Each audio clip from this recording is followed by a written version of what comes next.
Salut les étudiants, j'espère que vous allez bien. On va voir aujourd'hui quelques conseils pour organiser sa vie d'étudiant. Surtout ça peut être utile pour la rentrée déjà d'avoir ces petites habitudes à mettre en place. Au moins ça va vous faire gagner en efficacité. Donc c'est ce qu'on va voir à tout de suite. N'oubliez pas de vous abonner, c'est une vidéo chaque dimanche. Alors premier conseil d'organisation, c'est de prendre un agenda, un bullet journal ou un planeur.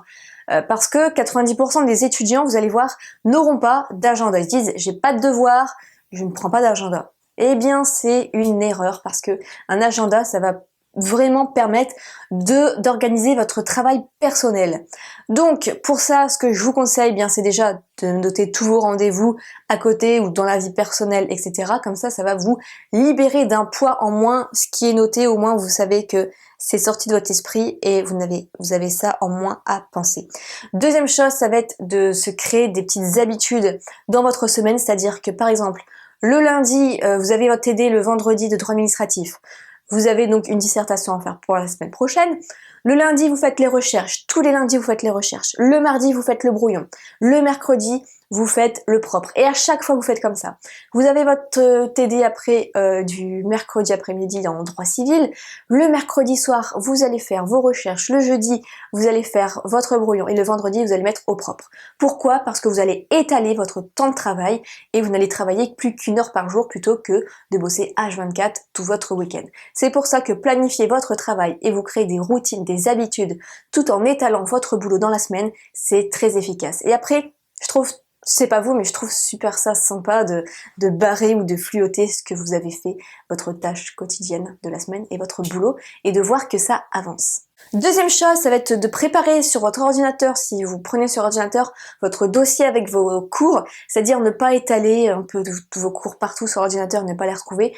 Vous allez vous créer un raccourci, un document sur votre bureau, et dans ce raccourci-là, vous allez marquer donc par exemple licence 3, à l'intérieur vous allez mettre tous vos différents cours en dossier, et vos dossiers de TD aussi, comme ça au moins vous aurez tout et tout est organisé d'avance. Troisième chose, c'est de mettre tout le nécessaire dont vous avez besoin dans votre sac de cours.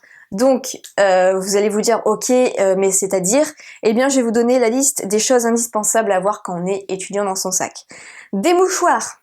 Parce que quand on demande à 36 000 personnes autour de soi qu'on n'a pas de mouchoirs et on est là en train de renifler, on se dit c'est horrible.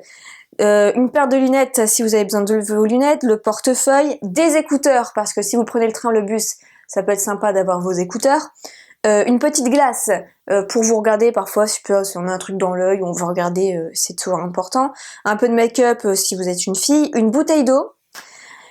Un chargeur de téléphone, c'est bien d'avoir un chargeur de téléphone parce que ça peut vous sauver la vie. Par exemple, vous avez un train qui est annulé le soir, vous n'avez plus de batterie, tous vos amis sont repartis.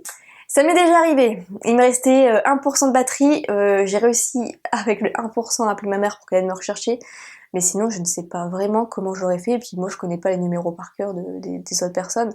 Donc prenez un chargeur de téléphone quand même au cas où, ça peut vous sauver la vie.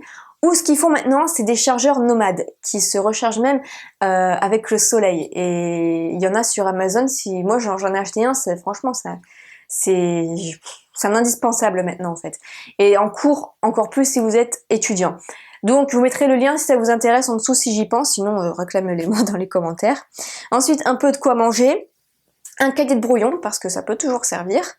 Et un élastique pour les cheveux parce que parfois si on a un examen et on n'a pas d'élastique de cheveux, voilà, les filles comprennent, à chaque fois on a les mèches qui viennent et c'est super chiant pour se concentrer, voilà, c'est chiant. Donc avoir un élastique dans les cheveux ou une pince, tout ça, ça peut toujours bien servir. Quatrième chose, pour les cours, si jamais vous avez pris un logement étudiant, comment s'organiser pour les courses? Je vous conseille d'y aller une fois par semaine seulement.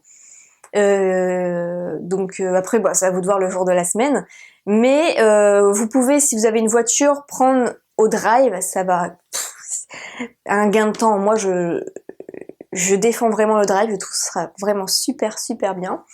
Et en plus, si par exemple vous avez, je sais pas, commandé la marque, un jus d'orange avec la marque Repère et qu'ils en avaient plus, eh bien ils vont vous mettre la marque bien au-dessus, gratuitement. Donc ça arrive souvent, sur à peu près 50 produits, 2-3 produits comme ça, ça va arriver, et vous mettre le même composant avec la marque au-dessus, donc vous êtes gagnant quoi.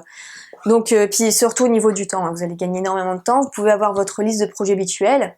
Et si vous faites vos courses vous-même en vous rendant dans un magasin parce que vous n'avez pas de voiture, vous avez le magasin juste à côté, eh bien prenez sur une feuille de papier à chaque fois tous vos produits habituels pour être sûr aussi de ne rien oublier et d'avoir ça en moins à penser. Cinquième chose, toujours, si vous avez pris un logement étudiant pour vous organiser au niveau du ménage. Je sais que c'est chiant, mais pareil, prenez dans votre planeur, choisissez un jour par semaine où vous allez vraiment faire votre grand ménage.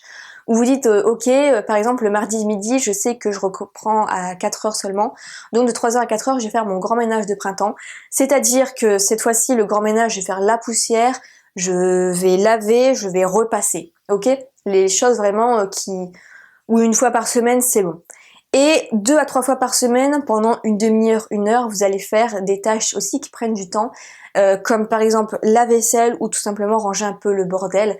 Parce que voilà, si au moins on a une organisation militaire et on fait nos routines comme ça, nos habitudes étalées dans la semaine, eh bien au niveau de l'organisation, ça va beaucoup mieux. Et après on peut se concentrer sur l'essentiel, c'est-à-dire réussir notre année. Eh bien écoutez, si tout ça, ça vous intéresse et vous voulez aller plus loin pour savoir vraiment toutes les habitudes quotidiennes pour aller vers votre succès, eh bien je vous mettrai en lien juste en dessous une promotion sur une formation qui s'appelle 24 heures immersion, tous les rituels quotidiens qui vont vous emmener vers le succès. Donc c'est disponible pour quelques jours. On se retrouve dans une prochaine vidéo, comme d'habitude, le petit pouce bleu qui fait toujours plaisir. Salut!